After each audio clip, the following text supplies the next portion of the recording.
Hello world, and welcome to What You Do Matters at evolvetalk.com Tallahassee. I am your host, Mary Waller, and our show seeks out individuals in our local community who are doing amazing things because they have discovered their purpose, found their passion, and that person today is Lauren Perlman. Welcome to our show, Lauren. Thank you, Mary. Thank you for having me. I appreciate so much you being here. And just for full disclosure, I have known Lauren for 20 plus years or so. We've known each other a very long time. We went to kindergarten together. We're good friends. And Lauren, throughout the time that I've known her, she's a very kind and caring person, and she has volunteered for organizations, charitable organizations, given money and her time. In fact, you were a big sister for several years. Correct. Yes. And but one of the things that I've noticed is that this latest endeavor of yours has really kicked it up about 5 notches, and she has really caught fire about it. And so tell our audience what it is that you're doing now with your spare time. Sure. Well, about 9 years ago, I started volunteering at Tallahassee Animal Services. It's on Tom Brown Park on Easterwood Drive. And it's the animal shelter, also known as that, just doing photos for the online kennel. And so I had my partner, who was actually the photographer, and I'm the dog handler.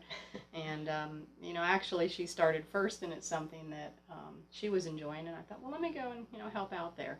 So I went ahead and started to do that, and had a lot of fun just handling the dogs, acting invisible a lot of times. And as I started to work with them, really got more involved in dog walking and bathing, helping to clean the kennels. I mean, really anything that they needed, they are spending a little bit more time with them.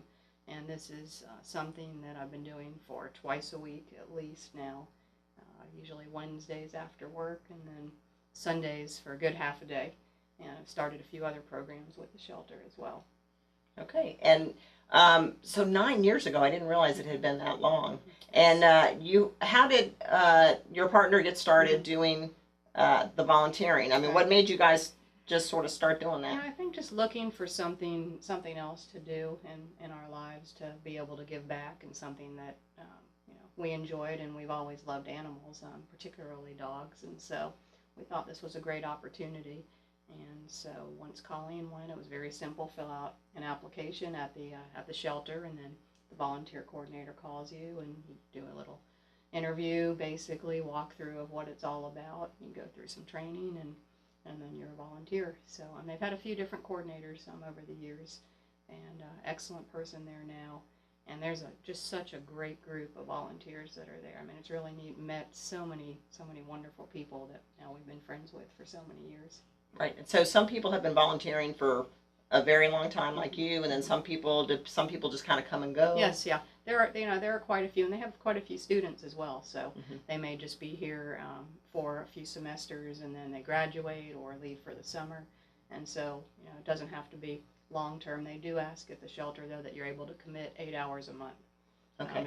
That you can work out a schedule, whether it's during the day, the early evenings, or weekends. But they do want some consistency.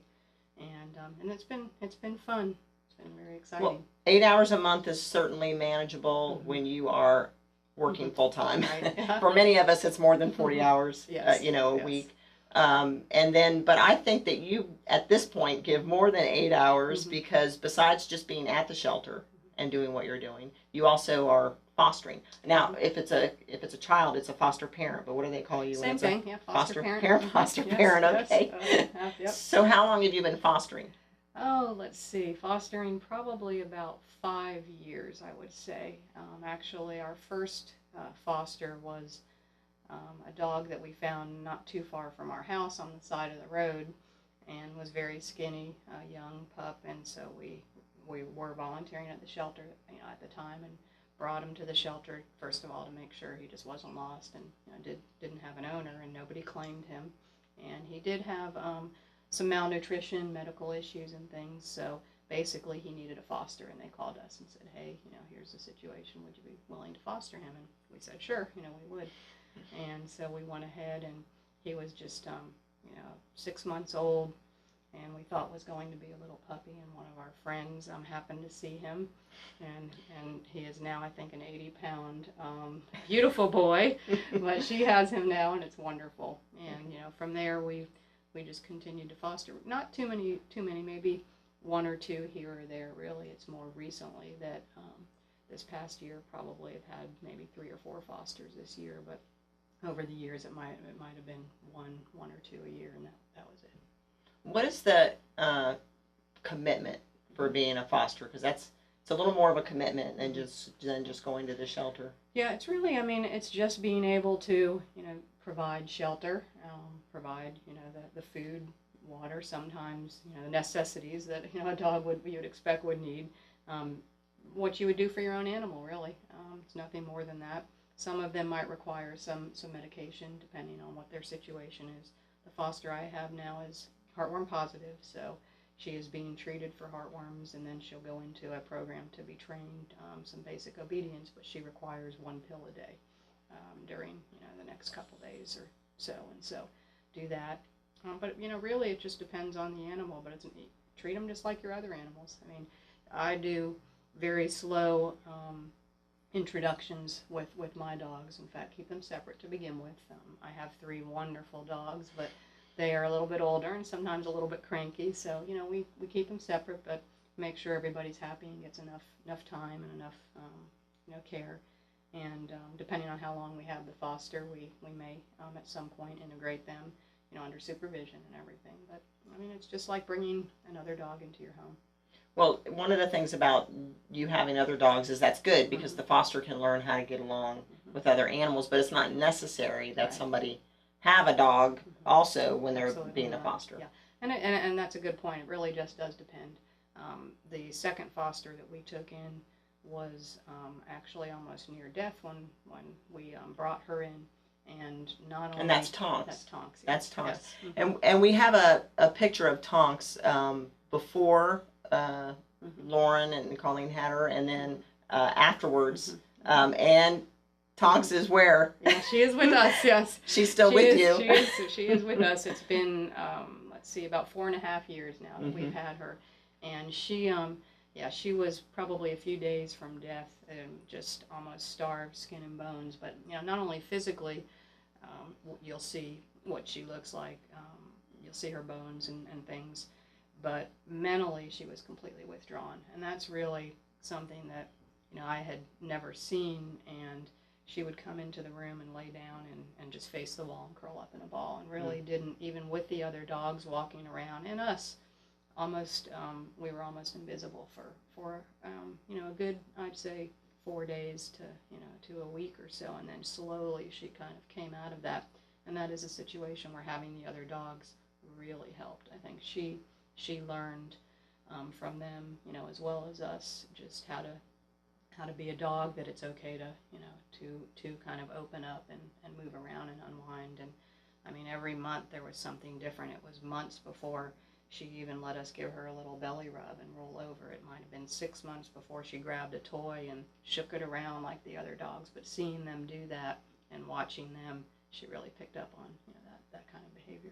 And I know one of the things, when you see the picture of Tonks before, it's hard, and it's hard to think of how she got to that situation. But what we want to focus on is the fact that you can see, when you see the after picture of Tonks, and if you could see her now, that the amazing thing that happens when a human being gives a lot of love and care to an animal. And I think the same thing can happen with abused children, also, who would become socially withdrawn and that sort of thing. And that's what happened to Tonks, and it took a while to bring her back. I think I remember one of your other friends who fosters commenting on Facebook about how having a foster, and then suddenly the day when that dog trusts again and just kind of melts in your lap and is like, it's okay to be held, it's okay, to trust. And that's one of the things that I think is so special about what it is that you do, because I don't know, you're doing something positive that is helping another living being, and I think that just carries on into the people who end up getting your fosters benefit from it. Of course, Tonks you kept. I had the same problem. That's why I told you, Lauren, before about fostering. If I have a dog for a few weeks, there's no way I think I could let it go. Right. But you have, once you got Tonks, you kept her, but you have been able to let those fosters go. And I asked you how you did that. Do you remember before what you said to me that was a good answer? It's having the 3 dogs is how I do that. My 3 dogs love attention, and I love them and want to give them attention. And they keep me grounded and remind me that they're here, as well. Not that, having more dogs, some people, have 5 dogs, 7 dogs, 10 dogs, and that's fine. But for me, just being able to give my time and attention to them, that's important. And again, as I say, sometimes they get a little bit, cranky, and so having the 3 is perfect, and bringing one in, knowing that it's temporary, and I think they now get that they come and go, and so we have peace and harmony in the house. And the other thing you said, though, and I think this is what really struck me that's special about Lauren, is that she realizes that when she lets a dog go to a family, that then she's opening up room for another dog to come in that she's saving from having to be destroyed. Yes, I mean, because really the bottom bottom line, some of that is what can happen. So speaking of that, we talk about prevention in the first place. There's just so many animals, pets, cats, dogs, and just not enough people to go around. So talk a little bit about how important that is. Sure. The prevention. Yes. Yeah. We strongly advocate spay and neutering.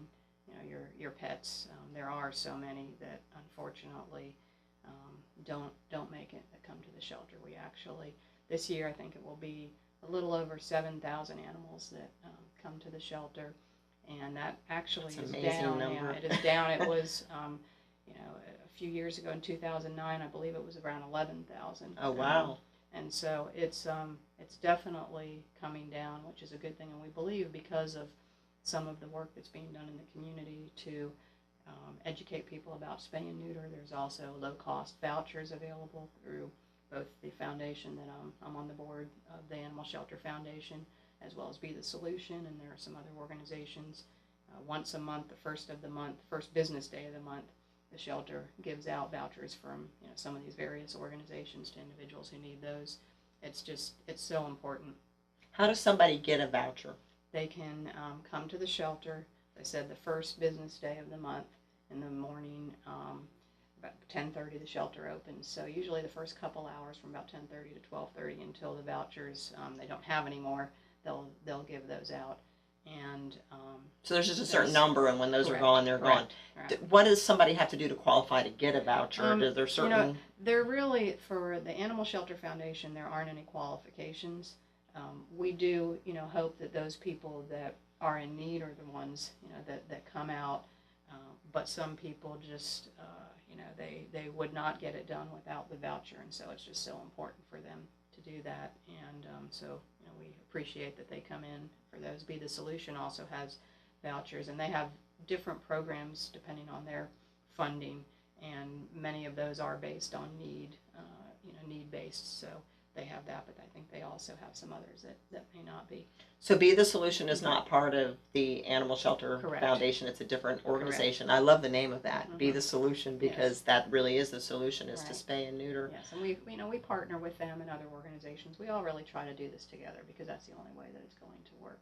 It's for all of Exactly. us to do this together. And so you think that as a result of the last several years of this effort in the community, that number has come down? I think in the that's part shelter? of it. We also are trying again to inform people about adoption as opposed to buying animals. So that as well is so important. It is estimated that 25% of the animals that come to the shelter are purebreds. A lot of people will say, well, I want a purebred, or this or that. So there's really, unless you are specifically looking for something that you cannot find anywhere, there's not a reason not to adopt. There are also many rescue groups that are very specific, breed specific. So if you're looking Right. for a certain breed, you can go that route as well. And we have dogs all shapes, sizes, ages, puppies, everything that come through. And there's a great website that's there that we are Yes. going to provide a link for those of you who are watching. And you guys have pictures, because Colleen And Colleen Fahey is volunteers at the shelter too, and she is volunteer photographer, and she takes some great pictures. Yes. And so if you're looking for a pet, that's a good place to go, and you can see the animals and the great pictures that they have. And we're going to let you all see also your new foster. Her name is Jolene. Jolene. Yes. And what is Jolene? She's a pit bull mix. Mix. Okay. Yes. Blue and white they call. Yeah, pit bull mix. She's very sweet. Mm-hmm. There are, speaking of the pit bulls, I noticed there are a lot of pit bull mixes that are in the shelter, and people have this idea, about pit bulls and their behavior. And I know that you've had fosters that have been part pit bulls, and that probably were a little trouble at first, but they were able to be trained. So speak about that a little bit. And no more trouble than any other dog. I would say it really is not the breed. Many of them are labeled a certain breed when they come into the shelter, and honestly, we really don't know. It's just best guess. So it really is how you treat an animal, and it's in terms of their behavior and everything. And so that's what and I've learned that over the years as well by spending the time that I've spent with them. And any dog, whether it's a lab, a German Shepherd, a hound, whatever it might be, some of them come with certain behavioral issues that are trainable, and that's for Jolene, for instance. One of the things that she'll be going to will be the HEART program, which is a program at Wakulla Correctional Institute. Now that she's been given her heartworm treatment, she'll go there and learn basic manners. So when I say behavioral, it's just you don't jump, you sit, do the things really that most people would like all of their dogs to do. So that's the kind of thing that we try to do. I've been fortunate to work with some trainers as well on some of the fosters that I've had, and they've really taught me a lot. Every animal teaches me a lot as well.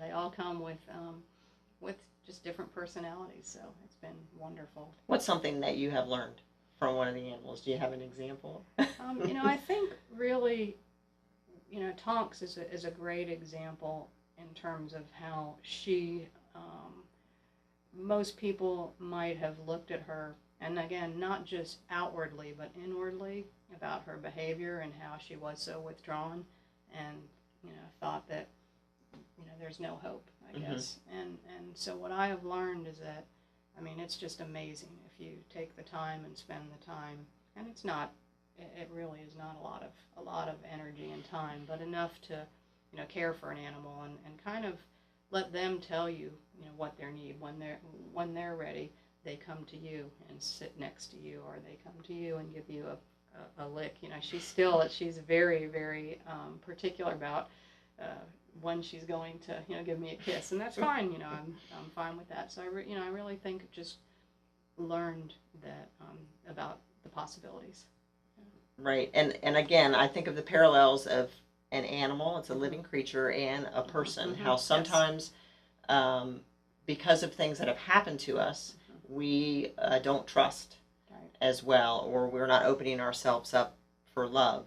And so just by giving love and connecting to that animal, then that animal's able to trust. Yes. And I think dogs, though, they don't have as long memories, I think, as people do, or carry as much baggage, right. As we do, and so they can get over it more. But you can still see that they have been traumatized in some way, and it's just giving them love and giving them, attention.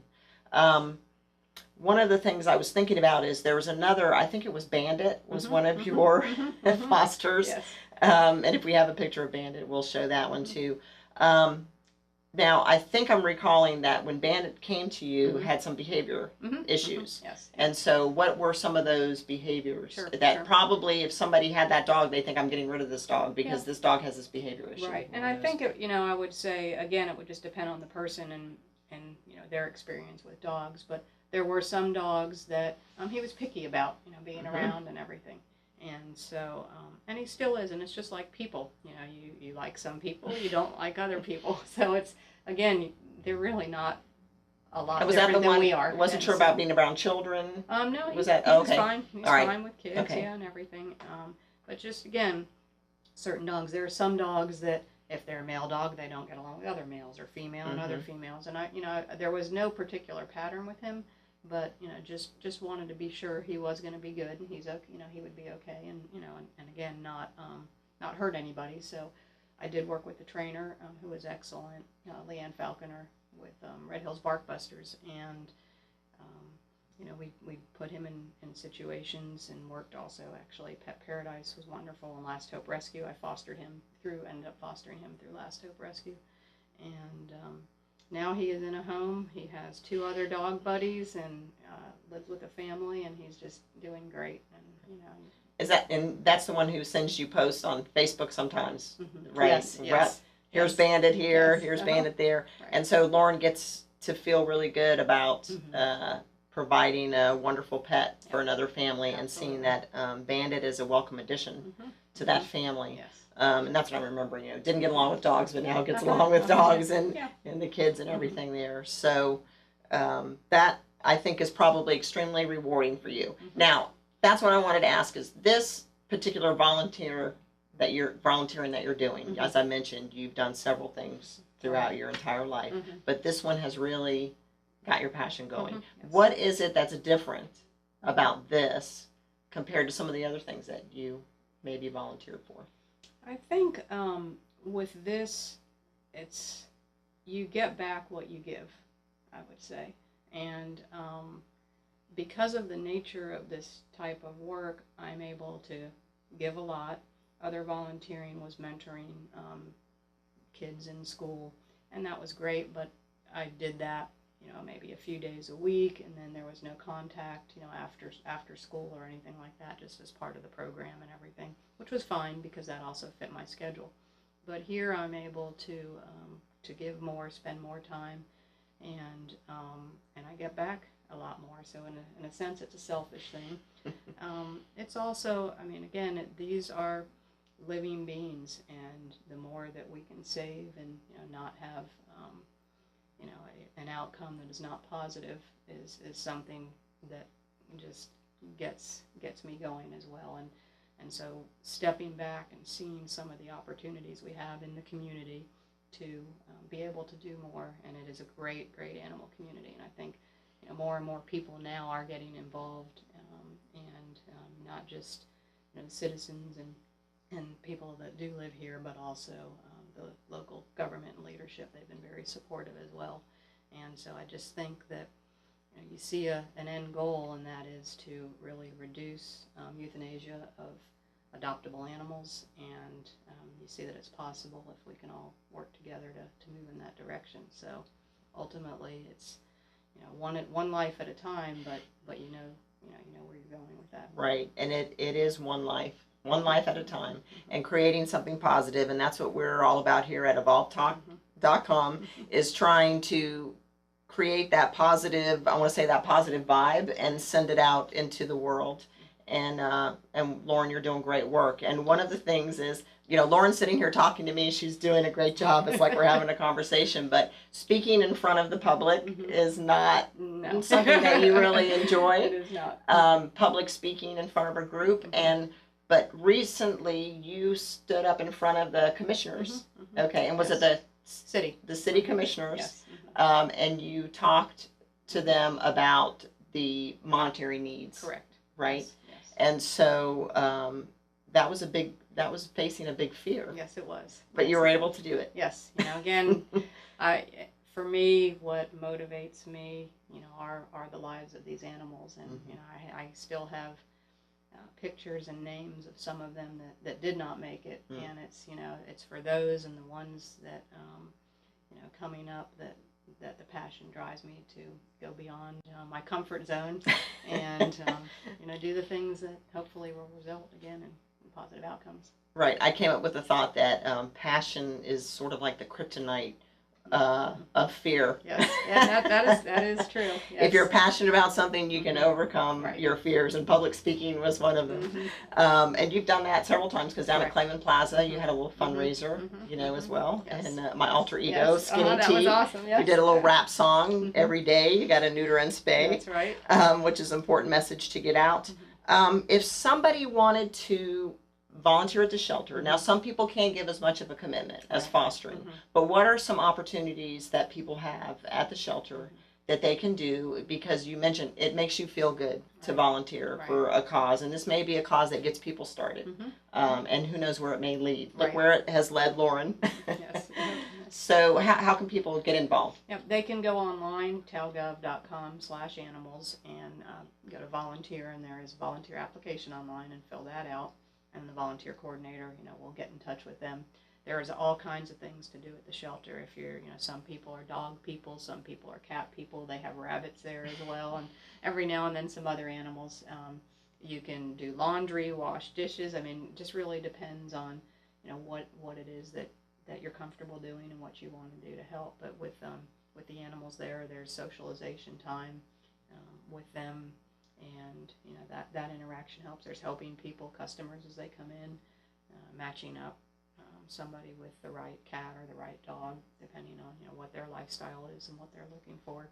So there's a number of opportunities we do on Sundays. I started something, it's 3 years ago, called Pack Walk Sunday. And I got the idea actually on Facebook from a group that just did dog walks, actually, with pit bulls with their own dogs. And I thought, well, that would be a really neat thing. We're right in Tom Brown Park to do at our shelter. And so we kind of outlined a program and piloted it. And you have to be a volunteer, but we have volunteers show up. Some days it might be on a Sunday 6 of us. Sometimes it might be 15. But no matter how many are there, we each go to the kennels. We take out a dog. We walk them about a 20-minute walk, and then take another group. And so in about an hour and a half or so, all the dogs in the kennels are walked, and it's so rewarding. It gives them time to get out a little bit and socialize some with other dogs, with people. It gives the volunteers an opportunity to talk to other volunteers and share some experiences.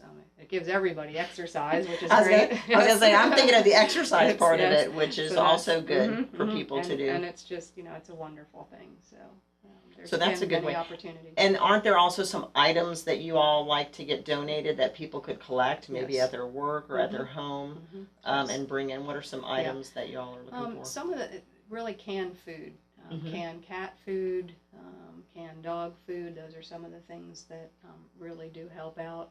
I think this time of year they're pretty good on the dry food. And I believe the towels and blankets, last time I went in the room, they were stacked up. But there are some times of the year when they can use that. Kitten formula is another one. Again, usually springtime till early fall, that's when most of the young infants come in because of the litters. But, I think any time of the year they can use that. Okay. And so for you, beyond this, when you're able to retire, what is it that you have, a dream that you have that you want to take this to the next level? Sure. What I'd like to look into is low cost, high volume, high quality spay neuter in our community. And that seems to be one thing that we are missing here. While all of the groups do so much to get out into some of the underserved areas and the areas where we are finding geographically that animals are coming into the shelter, reside. If we can offer some of the people in those areas some alternatives that might work to get those animals altered to produce less, I think that would be huge. So that's something that is on my mind. It's going to take a lot of effort. Been doing a little bit of research, and Animal Shelter Foundation also is looking at that a little bit. I think that there are other groups. The city is also very interested someday to get something going possibly there. So that would be something that I think would help. Hopefully one day even the 7,000 will be far less that come into the shelter, and the numbers of those that are euthanized will go down. It was close to 4,000 animals last year that were euthanized, and it's a lot for our community, and that's actually a lower number than prior years. And so that's if we can get that down truly to only those animals that medically or behaviorally are unadoptable, then that's the goal. That's the goal. That's the goal. What kind of resources would you need to start a project like that?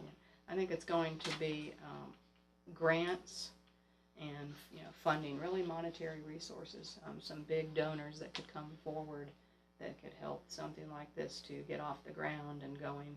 It's probably going to cost about $500,000 a year Mm-hmm. to run, based on the number of animals that we believe need to be fixed here in this community. So it's it is not something that it's just a small endeavor, but I think the end and outcome of this is well worth it. Right. Well, I think, Lauren, knowing you Mm-hmm. and how passionate you are about this, I see that this could happen in the next few years. And so if anybody would like to help Lauren out, anybody feels like they have some ideas that could help Lauren with her reach her dream, Mm-hmm. because sometimes we want to just help other people with their passion. Maybe that's what we want to do, or maybe you can help others get things started as well, because we are viewed all over the place. We're on the web, Mm-hmm. and so hopefully you can help That would be inspire great. some other communities Yes. to get started too. Sometimes when we are following our passion, we might meet some obstacles along the way. Have you found some things that sort of were obstacles, and how did you overcome those? I think first thing that comes to mind is patience. I am someone that likes to just get things going and moving and see results, and keep things moving forward fairly quickly. And what I have learned, particularly in this, is that there are several aspects to it that require patience, that things take time, and that while the end goal might be X, that small steps towards that are steps towards the right direction, and to be able to accept those small steps and not just give up, and know that each one of those get you closer to that end goal. Right. That is a good advice for just about anything that you're trying to do, is to be patient and take small steps, to reach your ultimate goal. So, did you have any idea years ago that this is what you would have ended up finding to be your passion? None. It just sort of, you stumbled into it. Yes. Okay. I'm so grateful that I have. Right. And sometimes life leads us just along that path, and we can just stumble into it. Well, Lauren, I appreciate you coming today and being here with us. And I hope that those of you out there listening have been inspired to come on and volunteer to come out and help Lauren as well. And so you can see, folks, that right here in Tallahassee, there are exciting things happening every day, and you're going to learn about them next time when you join us for What You Do Matters here at evolvetalk.com Tallahassee. And in the meantime, just remember that you only see the world you make. So, hey, why not make it a better place? Thank you.